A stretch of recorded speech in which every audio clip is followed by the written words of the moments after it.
Hi, I'm Pati, and welcome to Not So Obvious, the podcast where I share lessons I've picked up along the way. The ones everybody else seems to just know, but somehow never felt obvious to me.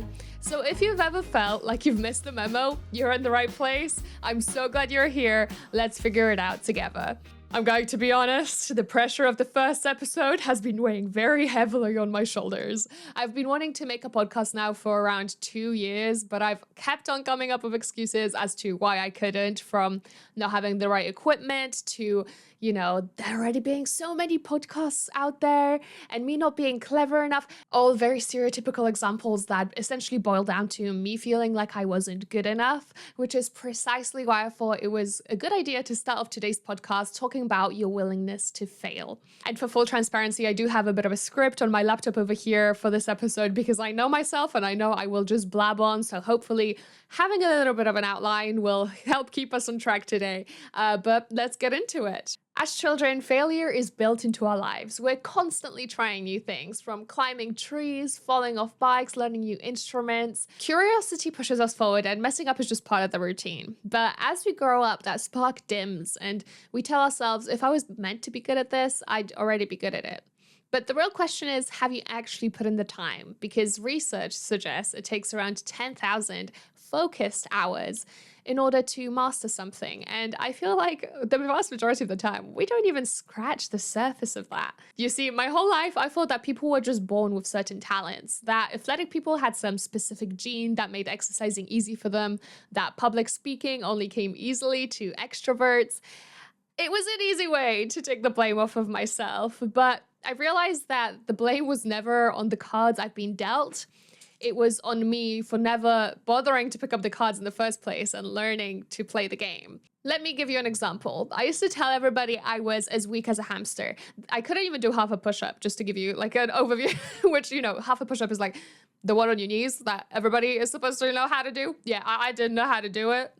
But at the same time, I've never exercised outside of my forced PE lessons in school, and my diet was terrible. So honestly, what did I expect? Then I started going to the gym without knowing anything about it. I just thought, oh, you just show up and work out, right? So for years, I would go to the gym and spend around 30 minutes just jumping between machines I thought were popular. And I thought I was doing it right. I was, in fact, convinced I was doing it right because I crossed that initial hurdle of showing up and making a habit out of it without actually learning anything properly. And when I tried looking things up online, it was so overwhelming, so many contradictory opinions, so much information, all of it confusing. But things really started changing for me at the beginning of 2024 when I decided to hire a personal trainer, and not just any personal trainer. I decided to use the last of my student finance to hire Brian Turner. If you don't know, Brian is a very successful vegan fitness coach. I followed him for a while on Instagram, and it's actually very funny because I wouldn't have had the courage to message him. I just commented on one of his posts because he was offering something for free. And I expected an automated response. Instead, he messaged himself hours later, and I just went into full panic mode. Like, oh my God, I'm so sorry. I can't actually afford you. Please don't waste your time on me. For full transparency, the course was like £800 and I was earning £1,000, 90% of which went straight to bills. So when I say I really couldn't afford him, I really couldn't afford him. The only reason I was actually able to afford him in the end was because I used the last of my student finance for it. But Brian was lovely, and something about that moment felt like the universe was telling me to take the leap. So I did, and my world honestly flipped upside down. With his guidance, I was doing full push-ups, something I thought wasn't possible for me, within a month. It actually got to a point where people at the gym started noticing me and my progress and congratulating me, which was absolutely terrifying. It was insane.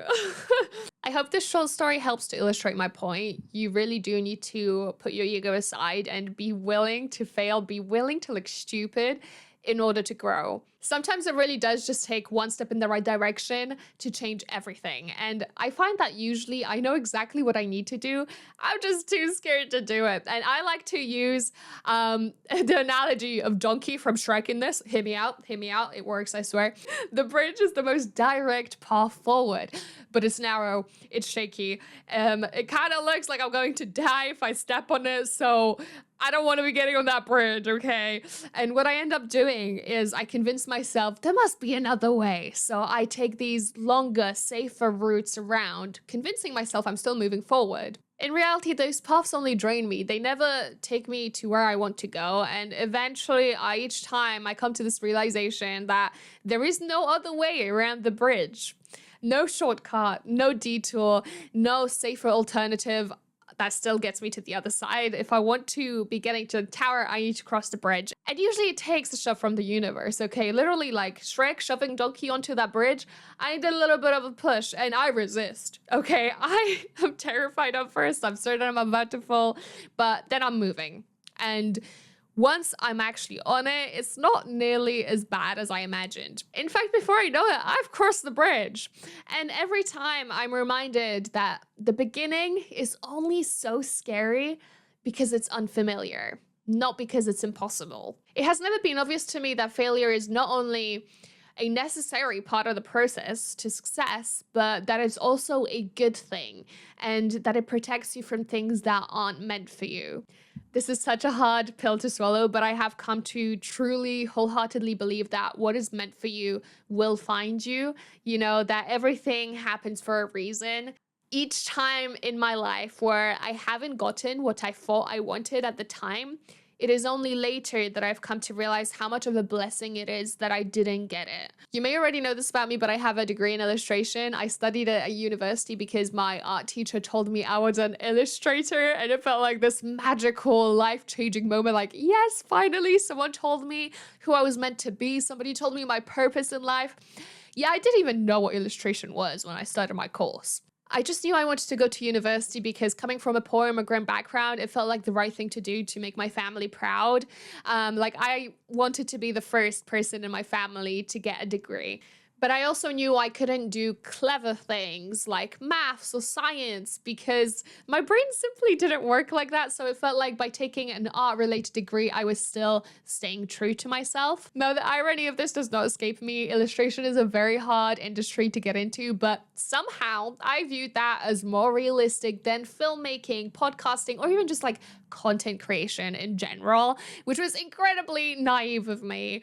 But long story short, after I graduated, I applied to every single agency I could think of, and I got rejected from every single one. I've never felt like such a failure in my entire life. I've always been the child that matured early, the teacher's pet. I was super organized. I had it all figured out. Until I didn't. I've always been deeply focused on career and money. Coming from a working class background, safety was never just a preference, it was always a priority for me. So it's no surprise that security shaped most of my choices. It took hitting the lowest point in my life, something I won't get into here, that's a story for another time, for that mindset to finally crack. I had to let go of my ego. I had to let go of my perfectionism. And in stripping all of that away, I realized that I was worth more than what I was producing for other people. And that even if the worst case scenario that I had in my head, which was basically just me being alone and homeless, came true, I would still be okay. I think our biggest fears feel so scary to us because we never let ourselves fully live them out. If we did, we would have a plan for it and they would no longer be that scary. I was afraid of being a failure, afraid of never achieving anything, afraid of never finding my purpose. And that fear runs so deep that I decided to never even look for my purpose in the first place. But after I finished my degree and I couldn't get a job in the industry, my personal life was a mess, everything just stopped mattering, and I finally let myself live that fear through to the end. Okay, I can't get a job, everybody thinks I'm a failure, what do I do? And if that doesn't work, what do I do next? Will I be alone? No, I'd still have my family. I could move back to the countryside in Poland with my grandma.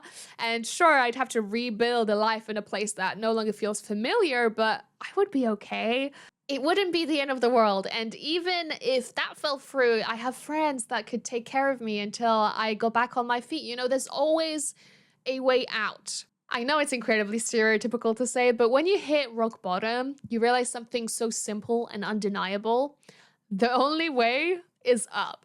Something that I've learned from Brianna Wiest's book, The Mountain Is You, is that people do not change because they feel uncomfortable or unhappy. It's so important to understand we can live with discomfort. We can normalize dissatisfaction and call it stability.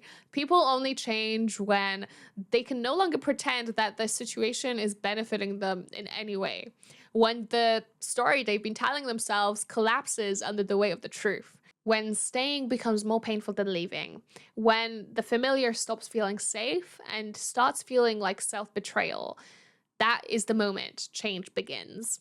That was me at the beginning of 2025. I decided to change. My illustration degree was useless to me, so I decided, hey, the least I can do is make a mini series about it on Instagram so that I can pass on the knowledge to people that can actually use it. So I wrote 10 lessons, I filmed them, edited them, posted them, and one of them went viral. And that is actually what kicked off my success in this content creation thing. I went from 1 to 10,000 followers within a month, and by the end of 2025, I was at 32,000 followers.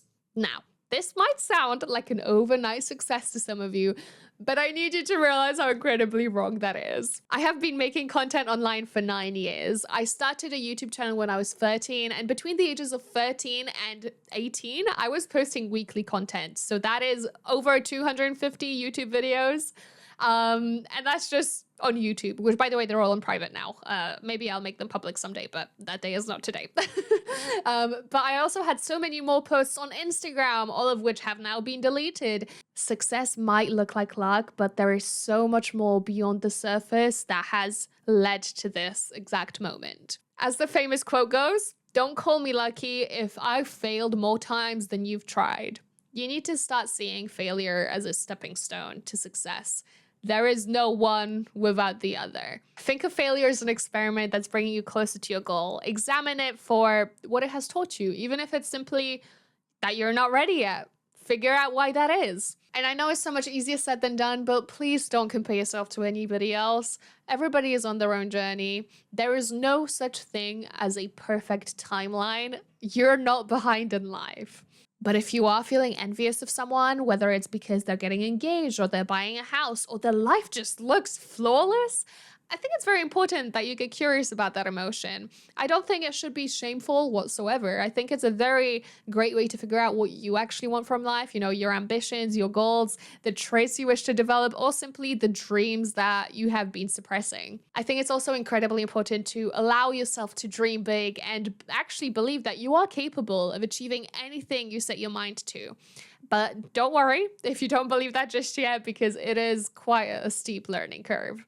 You need to treat the relationship with yourself like a relationship with somebody else. You know, if all they do is give you pretty words, but don't show that they love you in their actions, that's not love. In the same way, if you say things like, "I love my body," but then you proceed to criticize it throughout the day because you have the audacity to have some chocolate, that's not love, okay? You need to stop letting society's unachievable expectations dictate what you should and shouldn't eat. If you tell yourself you're going to journal to de-stress, but then get overwhelmed with the amount of things on your to-do list and never end up taking that 10 minutes of your day to sit down with your own emotions, you're breaking your own trust. It doesn't matter what task it is or what belief you're trying to change. What matters is that you follow through and that your goals align with your actions, while realizing that healing and learning is not linear. You know, there will be days of failure, and you don't need to punish yourself for that. You need to give yourself patience and kindness. I don't know about you, but I always overwhelm myself with the amount of things I could potentially do, you know, the things I could potentially get good at. For me, it's no longer a question of whether I'm capable, because I've learned that if I put enough work in, if I fail enough times, eventually I'll succeed. It's more of a case of, what should I do next? Then will I be able to maintain this newfound enthusiasm for this new task that I set out to do? And I think the podcast is actually a great example of this. I was so scared to even start because I truly don't know whether I will stay consistent with this. You know, it all depends on how much I end up loving it, and I won't know that until I start. But I do plan on posting at least a minimum of once a month, maybe two if I can manage. But I'm very cautious because I already do a lot. I made a short list just to give you an overview, but I have a part-time job at Waterstones. I do content creation and I try to post at least twice a week. I do try to maintain a healthy lifestyle the majority of the time by meal prepping, cooking at home and working out 5 days a week, though admittedly it's a little hard during winter because I get depresso, but it's fine. Moving on, I have a lot of hobbies from kickboxing to reading, all of which take a lot of time. I'm starting an acting course this month because I told myself I would get more out of my comfort zone this year. I want to film a camera confidence course for you guys because that's been highly requested. I want to run my first 5K, swim more, learn how to do handstands, learn more about filmmaking, explore the UK and find a nicer place to live. Like, the list is truly never ending for me. So how do I stay consistent? How do I keep going despite not seeing instant results? How do I not fall back into old habits? These are all questions I'm sure you're asking yourself too, because it's January and social media is plastered with New Year, New You slogans per usual. My biggest advice is to give yourself permission to experiment and fail. Don't be hard on yourself. Try your best, but don't expect perfection. And also realize when things are no longer serving you. Let them go, move on. Time you spend doing something you're curious about is never a waste. Even if it doesn't end up working out, you still learn something about yourself along the way that you wouldn't have otherwise. If it helps, make it your actual goal to fail. Maybe it's failing 50 interviews. By the end of that goal, I bet you're going to be a lot better at doing them than if you were just sat there trying to prepare for one and making it perfect. You will learn so much more by doing the thing than trying to prepare for doing the thing. Remember, whatever happens was meant to happen. Everything happens for a reason. Life needs balance. If we were just to succeed at everything we did all the time, it wouldn't even feel like success anymore. But please take on your goals for this year with caution. Aim high, but don't overdo it. There's this amazing book that I reread every year. And if you read self-help books, you've definitely already heard of it.